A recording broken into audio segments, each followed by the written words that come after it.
ধারা বজায় থাকবে বলে আমরা আশা করি। বিদেশি বিনিয়োগ বৃদ্ধিতে বিভিন্ন উদ্যোগ নেওয়ার ফলে এই বছরের প্রথম 3 মাসে বিদেশি বিনিয়োগ এসছে 10,500 কোটি টাকা। গত বছরের একই সময়ের তুলনায় এটা দ্বিগুণেরও বেশি। আর অক্টোবর থেকে হিসাব করলে 6 মাসে ফরেন ডাইরেক্ট ইনভেস্টমেন্ট এসছে 16,500 কোটি টাকা, যা গত সরকারের আমলের শেষ 6 মাসের তুলনায় দ্বিগুণ।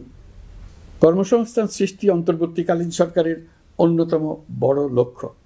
সম্প্রতি হংকং ভিত্তিক শিল্পগোষ্ঠী হান্ডা বাংলাদেশের বস্ত্র ও তৈরি পোশাক খাতে $250 মিলিয়ন বিনিয়োগের প্রতিশ্রুতি নিয়ে এসছে, যা এই খাতে চীনা কোনো কোম্পানির একক সর্বোচ্চ বিনিয়োগ।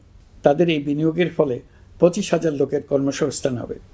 আমরা দৃঢ়ভাবে বিশ্বাস করি হান্ডার এই বিনিয়োগ আরও চীনা কোম্পানিকে এদেশে বিনিয়োগের জন্য উৎসাহিত করবে। এর মাধ্যমে আমাদের তরুণ তরুণীদের কর্মসংস্থানের পথ খুলবে। গত 16 বছরে দেশ থেকে যে বিপুল পরিমাণ অর্থ পাচার হয়ে গিয়েছে, আমরা সেটা ফিরিয়ে আনার উদ্যোগ নিয়েছি। এই দীর্ঘ আইনি